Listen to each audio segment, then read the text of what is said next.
Before this hearing even gets underway, both sides are already locked in a major legal battle over what evidence the jury should be allowed to hear. The defense argues that the alleged victim has a history that explains why the accusations were made, while the prosecution insists that bringing up unrelated past events would only distract and confuse the jury. This isn't just a disagreement over facts, it's a fight over the rules of evidence that could shape the entire trial. Watch closely, because the judge's decisions here may determine what the jury ultimately gets to consider. I'm acting in self-defense in this matter.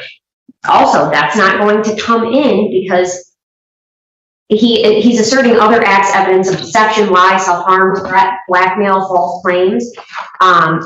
But he is attempting to relate this to the incident and to explain why he was letting her in, saying she didn't have permission, but then therefore saying, oh, I actually let her in because of other acts. While he may think that that's a material thing, it doesn't have probative value. So it doesn't necessarily have the tendency to make the self-defense claim or why he might have done that more or less probable. So, and also these other acts, evidence probative value does not substantially outweigh any confusion of the issues or misleading the jury. And I would just reiterate, all of this information would mislead the jury. This would confuse the jury as to who is the person that's on trial here.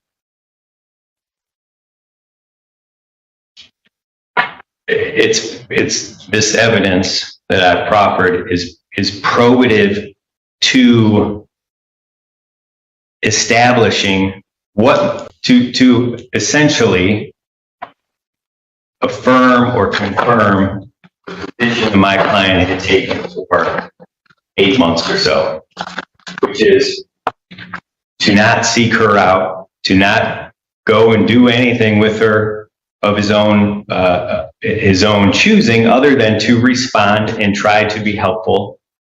That can then, he's not claiming self-defense, he's claiming this never happened.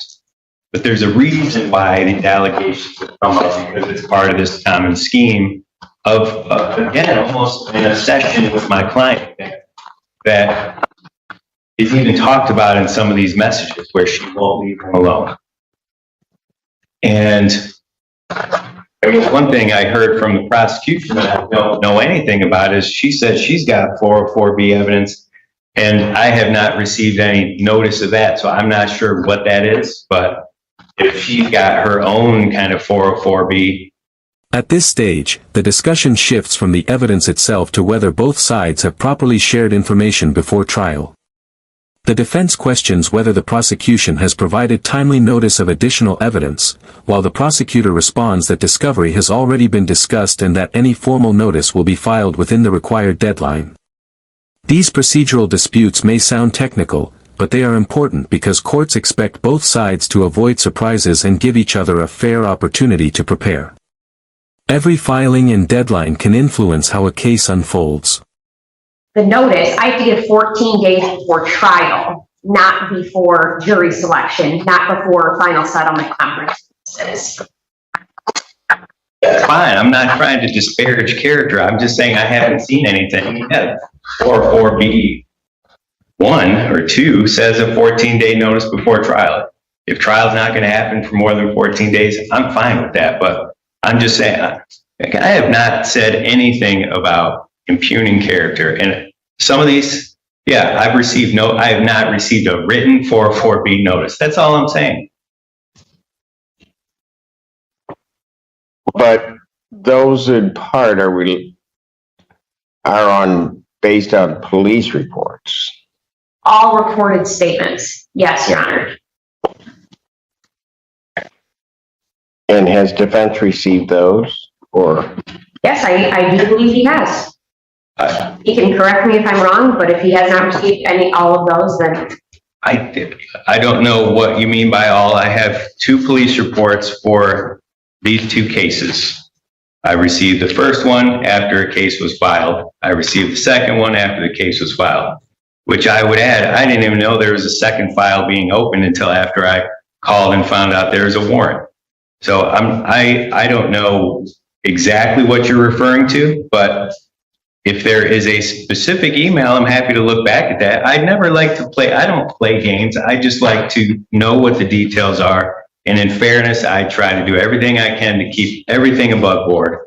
If there's something specific in reports, it's helpful for me to know exactly what she's pointing to, just like she wants. Okay, then we can just ask the question. Is it something outside of the 2 police reports that he says?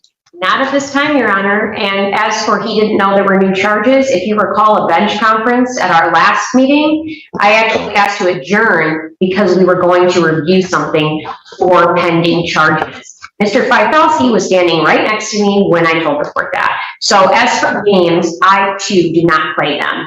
And there is nothing to show that I can communicate from Mr. Feifelsky. I will file my notice timely.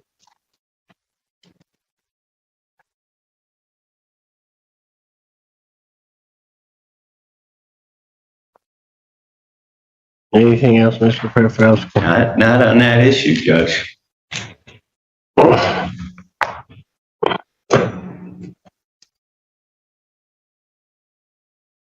I see Councilman Chambers.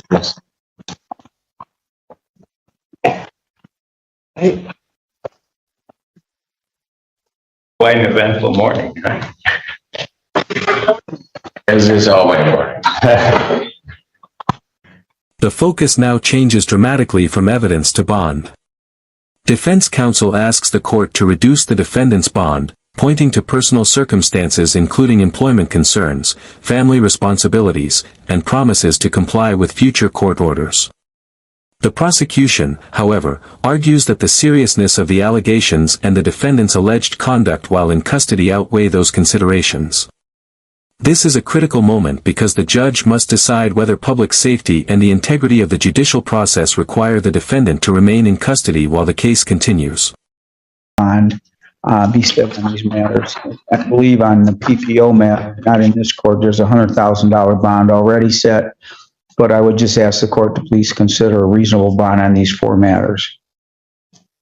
And Your Honor, I believe that the no bond at this time is a reasonable bond because of the allegations where he is calling the victim saying that he does not want her to proceed. He wants to send an email, a letter, a voice recording to myself.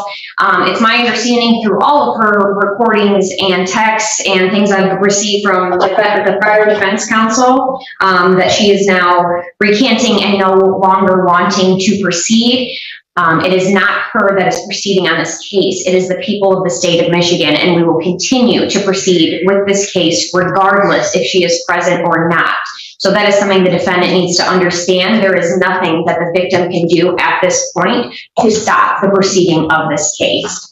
There are also several allegations in the police report where he has sent her email saying, "Bitch, you're dead when I see you.